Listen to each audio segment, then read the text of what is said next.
Hey everyone, and welcome to another episode of WWT Experts. My name is Matthew Coble, hosting as usual. And today we are talking about the challenges facing today's Chief Information Security Officers, CISOs, with WWT expert Mario Balakgie. Mario is a global field CISO with worldwide technology and consults with many of our clients about addressing the demands of security on a global and an enterprise scale. And he's got over 30 years of experience building security and privacy programs that are mapped always to thoughtful business outcomes. And really, if you imagine, this touches all areas of technology out there, lots of different industry verticals, and of course, it is a landscape that's changing all the time, so he's got to keep up. So delighted to have him here today. Mario, welcome. Good to see you. Hey, Matthew, great to be on here. Thanks. Yeah, appreciate you joining us. Well, let's jump in, and just to level set for the audience, tell us what is the current state of being a CISO? What is a CISO? Right? What's the current state of that, and how has that role evolved to where it is now, and where's it going to evolve going forward? Well, when we talk about CISOs, we always think of the expert within an organization, within a company, whose primary responsibility is to provide protection around technology to the business. It's a very important role, and it has now become, I would say to you, one of the most impactful role given the changes in threats and global trends and the challenges that businesses face in a very unique way. And to sort of kind of get into a little bit about what does it mean today versus, let's say, 10 years ago even, right? So when CISO, the profession of CISOs first started, it was really more of a technology person. And that technology person was focused on helping the CIO, in this case, protect technology, usually networks, infrastructure, applications. That has continued to evolve, but as companies, both private and public sector, have continued to put 100% on technology, the role has become elevated and become critical because no business today can survive without technology. So what we're seeing now is, I'll call it a new reality for CISOs, right? And that has to do with what does it mean for them when we talk about the board of directors, and how does that play today? And that's something that's drastically different than even I said 10 years ago, but maybe even 2 years ago. So the CISOs now have a tremendous magnification lens on them. There's expectations, and then I would say to you, the last part to that is there's legal language that's starting to define CISOs in a more classic way, like a chief financial officer, when you think about sort of what their role and authorities are. So this year, I think, will be significant in terms of what CISOs end up doing. And it would be fascinating for me to see where we are at this point next year. Major changes. Yeah. I do want to build on that a little bit. So you mentioned that, historically CISOs were more technologists. I'm sure they still require those kind of skills, but, tell us a bit more about both kind of the intellectual side, the emotional side, because I feel like CISOs today have to be much more well-rounded people than perhaps they were in the past. So what are you seeing on that front? Without question. I mean, you're right in that they have to be technology savvy, but the role requires them to be, I'll call it, use a business vernacular, right? Because they're talking to people that are making decisions around the future of an investment or a company's profit line. So CISOs today, the personality, I would say, has to be well-grounded in the business of technology and security. He or she will understand, probably based on their professional growth, more likely, because they started in that technology thread. But as they now moved into this senior role, and as I called it, the expert, they have to understand how to communicate to senior executives around, let's call it, the state of affairs of a particular security program and what the risks are. So there's a very important, I'll call it, understanding of how to communicate with executives. And then I'll add another piece to that. They are more than ever required to have relationships within the company, right? Because it's in order to successfully implement a security program, it's not just the CISO and his or her team. It's components of the network technology leaders. It's components of infrastructure. It's the application managers. It's the data privacy owners. All of them have to be, have a sprinkling of security support. And then this CISO has to be able to communicate with all those various players. They are all, in some cases, knowingly and unknowingly, stakeholders to a security posture and program. Yeah, so definitely a much more well-rounded person doing that role. And I know that a lot of CISOs really have to think about their priorities from kind of a risk standpoint, right? So there's risk-driven priorities. So I'm curious, how do good CISOs sort of think about that risk management construct they're bringing to their prioritization work with alignment to the business and really good business outcomes? How do people balance that? Yeah, I mean, in the past, let's just say a risk review was based on technology-driven, I'll call it technology-centric. And that was, I'll call it, the necessary place to start historically. Now what we're talking about is looking at the business and what is that business trying to do? What are its objectives? What are its strategy endeavors? And then taking that, and this is where that expertise comes in and the personality we just talked about, and saying, okay, I'm a CISO for this company, and we are, our strategy is to build business in a particular area. I have to be able to understand not only what that business is, how does that translate into a successful security strategy? And that strategy has to be, let's call it, intertwined into the business strategy. It doesn't stand on its own. And all the associated investments need to tie to a business impact in a positive way, of course, a business outcome. So CISOs now need to say, okay, I'm part of this large apparatus of the business, then I need to ensure, and this gets back into how they communicate, how they assess the risk to the business, and being able to apply that, I'll call it, that risk determination so that there's an understanding what it means. It can't be, well, I'll use an example of you need more firewalls, right? We know that that's not the answer. The answer is that we need to protect our perimeter because there's high value data of the business that needs to be protected. Here's the risk, and here's what it means to enhance or improve or lower our risk. So that, as an example, is how a CISO needs to think about taking the business and then tying risks and then communicating that effectively to the decision makers. Yeah.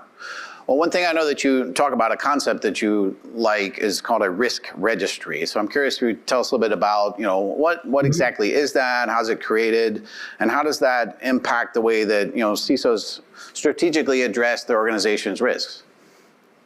So a risk registry is a very important part of how an organization is communicated with in terms of their risk, how they are, I'll call it, manifested, and then more importantly, how do you act on them? So when you talk about a risk review, it really plays into a variety of things that have to happen across the board. The registry is a way to not only guide that process and also give some very, I'll call it, intrinsic value. It also is around telling people we are working on these risks and here's what they mean. Here's how we're tracking them to ensure that they're being addressed, or the alternative, Matt, is sometimes a risk is being addressed by being accepted. And that's also an action and a reaction that plays out when we talk about a registry. So it's a very important process that allows a consistent view of what the risks are, identifies how those risks are being addressed, And what does it mean ultimately in the progress that they're going to make? And then the last piece is who owns which one? You know, the risk registry is a management process, and it's not always the security person that owns a particular, let's say, remediation or reduction to a risk. Yeah, I love the idea of that. And, you know, for those out in the audience listening in, maybe that's a great concept to bring back to your organization. Well, so Mario, I know as well that CISOs have to operate within, you know, regulatory constructs, not all of them, but many of them. You know, what are you seeing in the market today in terms of overall regulatory pressure that exists or maybe growing or evolving, and how do CISOs deal with that? Well, I will tell you this, Matthew, there was a very interesting outcome that occurred just a few months ago.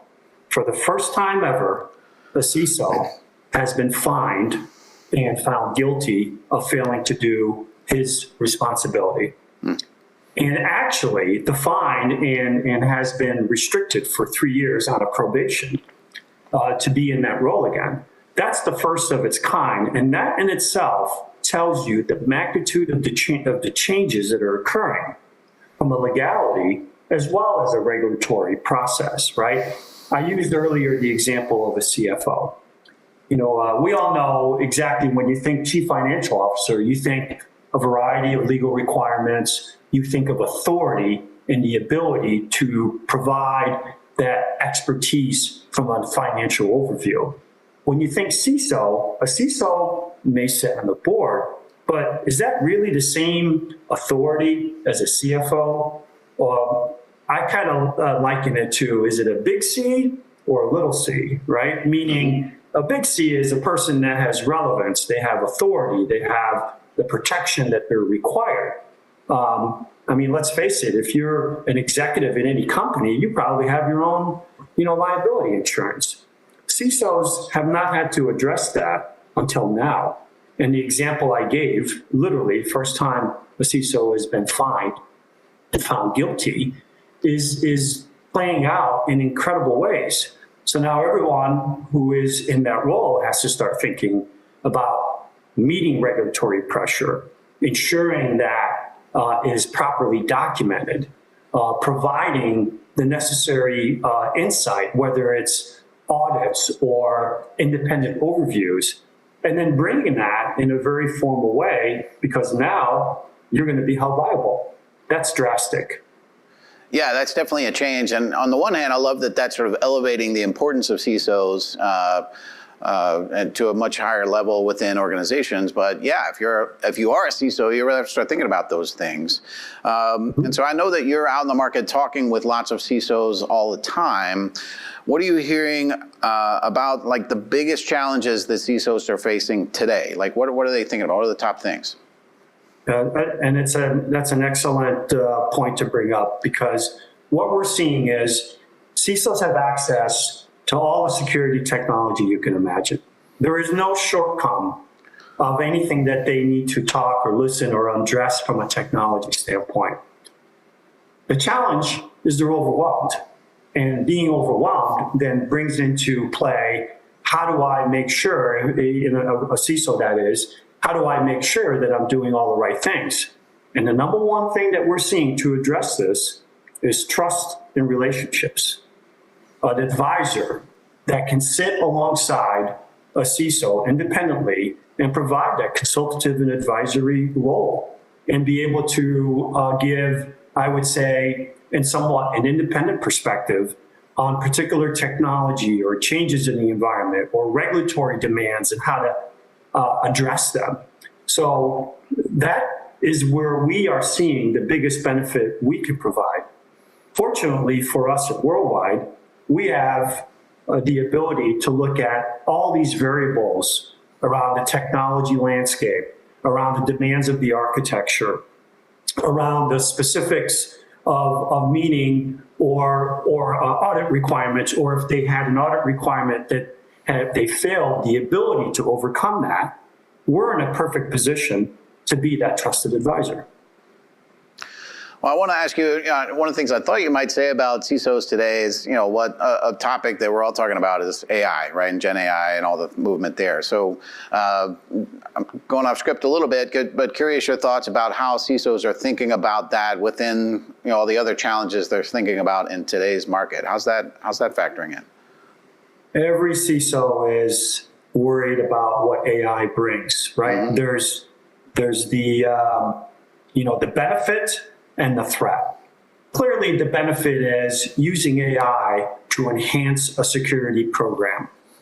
What great way would it be if an AI capability would provide a CISO, let's say, an exponential level of accuracy around a particular nefarious activity that maybe at one time you were relying on a human factor or a human review. Well, AI has the potential of bringing all those incredible benefits. At the same time, AI, as we know, is being used by those same nefarious actors to enhance and improve their attack capability. At one time, we talked about the kiddie script, right? You think about it, movies or otherwise, you got someone who's playing around and all of a sudden they can get into a government network. Well, AI now, you don't have to be an expert at writing those scripts. It can give it to you. So those two dimensions are very concerning to CISOs. And then the last thing is CISOs are being relied upon to advise or work internally companies, I should say, but what they want to do is implement AI to enhance and improve their business. So there's this sort of constant balance. There's the incredible advantage of AI from a business factor and the utility of it that every company's going to want to use. And then at the same time, the benefits that it could provide to enhancing a security operation, while at the same time, unfortunately, and this happens with any introduction of technology, those bad actors that are going to use it to essentially attack an environment. And let me tell you one last thing about that. The difficulty for any CISO or any technology enterprise is, we used to always say, you can do 1,000 things right in defending and protecting the environment, and it's that 1,001 thing that gets in and creates havoc for you. AI is going to create that scenario. Yeah.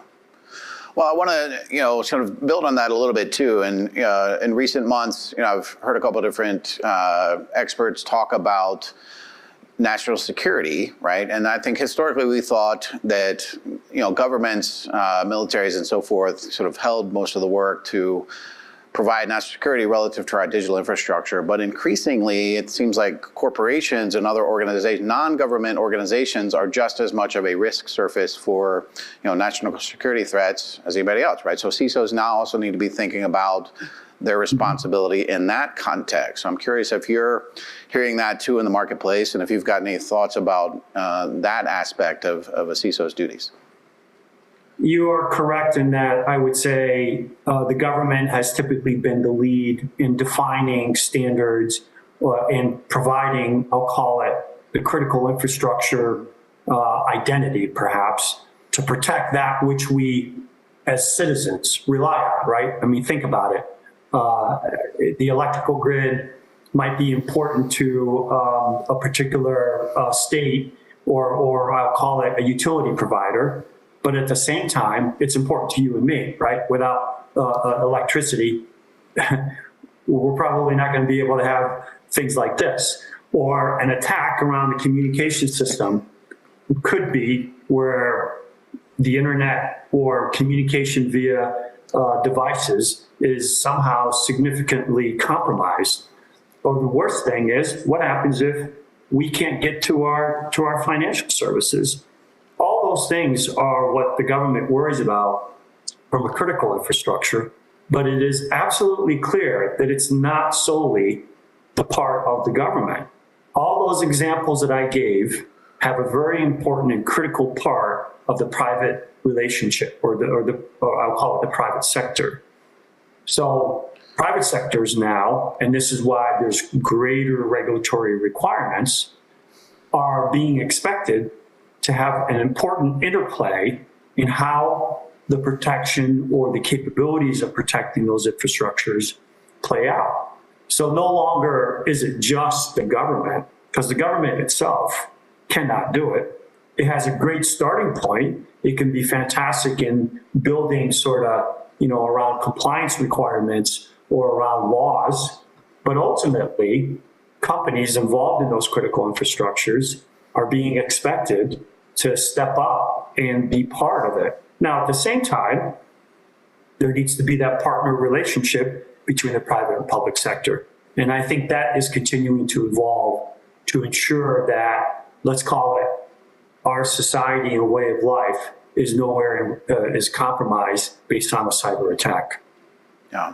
Yeah, so I like that. So, we all have a responsibility to participate in being secure altogether, whether public, private, and so forth.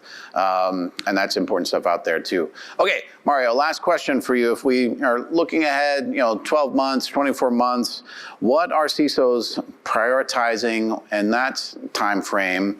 And, what's their game plan for executing on the goals they have in the coming year or two?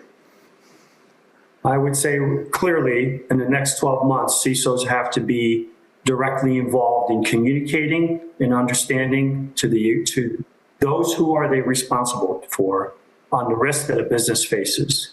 And they have to be keenly aware of the changes in the dynamics around laws that affect the role. Clearly, compliance, regulatory is one vector. Last thing is CISOs have to understand how their particular capabilities and how the global change, one day you're safe and the next day you're not because of a global crisis. They have to be ready for those changes and be able to pivot probably faster than ever before. And so tell me some more about, I know you're also thinking about stuff like endpoint protection, network visibility. Curious your point of view, kind of 24 months out, quantum computing, is that going to be a factor here too? What are some of those other things that are coming up in the next several years that people may want to be thinking about? Well, clearly, all those things play into reducing the attack surface or enhancing and strengthening the attack surface. I think what drives all of those, Matthew, is data protection. Because when you talk about what ultimately an attacker is going after, they're going after data. So now there is a greater emphasis, whether it is at the endpoint, whether it is around computing. The challenges that are probably never going to end is understanding the data that a company has, where that critical data is. And by the way, a lot of these compliance requirements are pointing at sensitive data or data that is considered private. And what do they need to do, whether it's using endpoint, whether it's using perimeter protection or all the other things that are available to them on the market, how are they going to demonstrate an adequate level of security to those areas? I think that is a daunting challenge today, because think about it, data is never ending in terms of growth. And that is, the more it grows, the harder it is to protect it. But at the same time, there is this pressure coming down on CISOs to look at everything they can do within reason, right? There's always a cost restriction to protect the environment. Well, Mario, super great to see you recently at our big corporate event in person, and great to see you today here on Experts. Thanks so much for joining us today. Appreciate your time. Thank you, Matthew. It's a pleasure. Yeah. Hey, and thank you for joining us as well. We've got a great catalog of WWT expert sessions and other virtual events out on WWT.com. You can see what's on the calendar coming up ahead. A whole deep back catalog as well that you can watch on demand at any time. Love to hear your feedback. Feel free to get in touch with me, Mario, and tell us what you thought. And with that, we will wrap today's session, and we will see you next time. Thanks for coming.